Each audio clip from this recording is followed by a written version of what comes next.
conversation about protein in the context of longevity, because there's so many of you here on my channel I know that are in your 50s, 60s, 70s, some of you even in your 40s, where you're like looking ahead and you're trying to figure out how you slow the aging process down.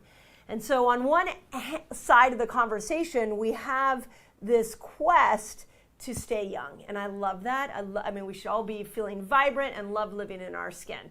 On the other side of the equation, we have a lot of conversation in the culture right now about protein and how much protein and what should women do to get more protein, and what about postmenopausal women? Should they be doing protein? Like, the protein conversation has been cracked open, and it's a little bit of the wild, wild west out there.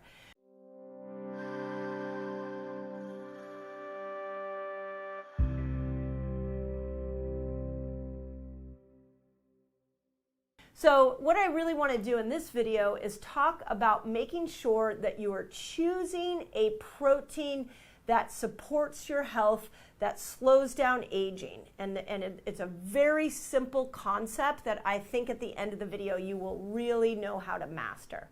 Before I dive into that, I do want to say, especially for my menopausal friends out there, that I am a fan of protein. I am a fan of the 1 gram of protein for every pound of ideal body weight. I think that is a great formula. The research is very clear on that.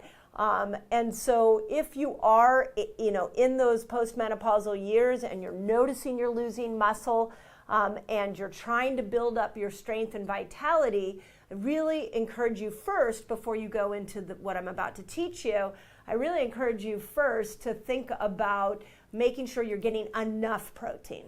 And those of you that are plant-based, same thing. We want to make sure that you're getting enough protein. And if you don't feel like you're getting enough protein, I always recommend the addition of an amino acid supplement. Also, just FYI, pre-orders for Eat Like a Girl are out, and there are so many recipes in here all built around this concept of eating great protein, because for hormones, there is an interesting concept that I put in Eat Like a Girl called the Key 24. And there are 24 nutrients that you need to be getting on a daily basis to make hormones, whether you are 90 or you are 20. And many of those nutrients can be found in protein-rich foods. So I'm a huge protein fan. It is the hero macronutrient. With that in mind, how do you make sure that it supports a healthy body? And I call it eating clean protein. So just like we've been having this beautiful conversation in the culture of, oh, wait, this has been like the last 20, 30 years, hopefully you've heard this, that not all fat is equal. We've said, oh, wait, fat is good because we have good fat, but the bad fat is not good. So we've separated out this macronutrient and we've said good fat, bad fat. And now in conversation, we don't just throw fat out there. In Eat Like a Girl, I'm really trying to introduce this concept that there is good carbohydrates and there are bad carbohydrates. I call them nature's carbs and human-made carbs. For the sake of this video, I really want to emphasize that there are clean proteins and there are dirty proteins. And dirty proteins are meat specifically that are factory farmed meat. So one of the challenges with factory farmed meat is that they are inflammatory. So think about this for a moment, and I'm sure all my plant-based friends have left this video and know that there's plenty of protein in plants. You just have to really look at diversifying those sources so you get all those amino acids. But for those of you that are omnivores and you eat meat, I really want you to start to look through this lens of, is this animal I'm about to eat, was it raised in a factory, or was it allowed to graze in a pasture? Because that makes a difference. Factory farmed meat have this inflammatory component to it because, check this out, this great phrase I highly recommend you keep in your mind, which is whenever you are eating meat, you are eating what that animal ate. So you are what the animal that you eat, what they ate goes into you. So you always want to be thinking, like, what did that animal eat? And a lot of these animals in a factory farm are fed a lot of grains. And they're fed genetically modified, pesticide sprayed grains. And they're fed that, a lot of them are injected with growth hormone and things like that to plump them up so there's more meat.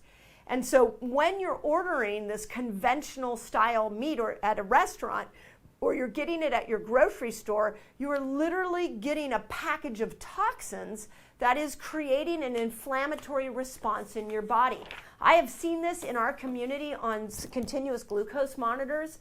It fascinates me how you can see protein really spike someone's blood sugar if it is a factory farmed animal.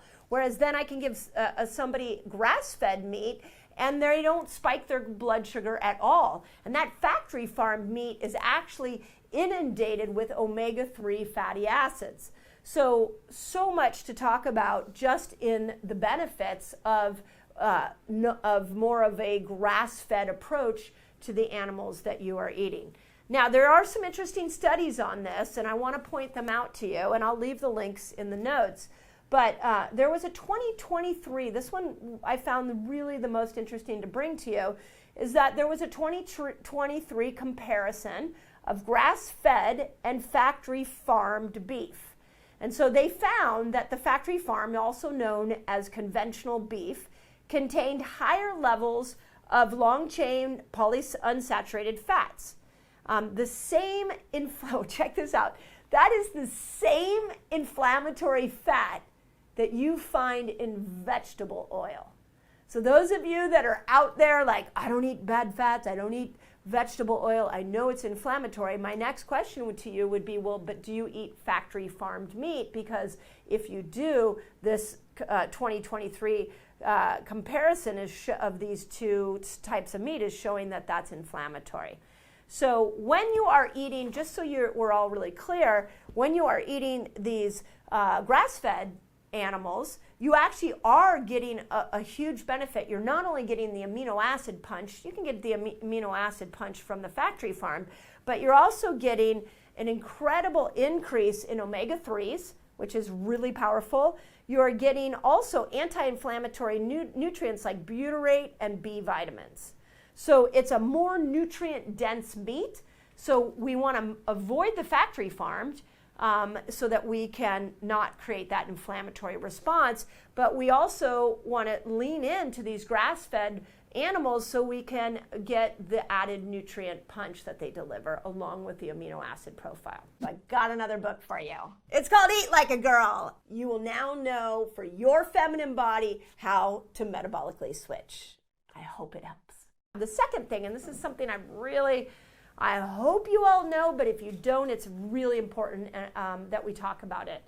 And that's that factory farm meat has more antibiotic resistance in it. It can create these residues of antibiotics are in them, and they can destroy your gut microbiome. They can lead to the antibiotic resistance that the world has seen when we started to kill bugs with antibiotics in our foods, and we were taking antibiotics all the time, and we were putting antibacterial cleansers on our hands and in our mouth. The name of the health game is not just to kill every single bug in your body. But when you eat a factory farm meat that has been completely inundated with antibiotics, what you're getting is you're getting those antibiotics into you. So those of you that are like, I don't take antibiotics, I know they're bad. Well, are you eating meat, conventional factory farm meat with antibiotics in them? Because you're also destroying your gut if you're doing that over and over and over again. And what was interesting, there was a study, a 2021 study that found 95.4% of factory farm beef and lamb contained residual antibiotics in them. And that they went on to look at other studies, and there was a 2023 study that found that meat treated with antibiotics often transmits this antibiotic-resistant bacteria that can disrupt your gut microbiome. So again, when we're looking at longevity, we can't just turn away and say meat is bad and that it's going to speed up aging. We have to take meat and say there is bad meat and there is good meat. And factory farm conventional is the bad. It is creating inflammation. It is destroying your gut microbiome. And when we look at this regenerative approach to pasture-raised meat and animals, we have the added nutrients. We don't get all that inflammation. We don't get all that antibiotic residual. And we have the added nutrients, not to mention the big punch of fatty acids like omega-3s that can really lower inflammation, which is so interesting because when we say protein, I mean, let's go back to the cultural zeitgeist right now, which is 1 gram of protein for every pound of ideal body weight you want to be. That is the general rule at this moment. But what we need to go into is a deeper conversation that it's not just the amount of protein that will determine your health, it is the type of protein. And when we're doing this factory farm, you're getting such there's not a win there. You're getting such a negative response in the body. But if we just change the conversation to pasture raised, we can actually start to look at meat as more of a health food. So I hope that helps. Let me put it in the comments if that's the first time you've heard this.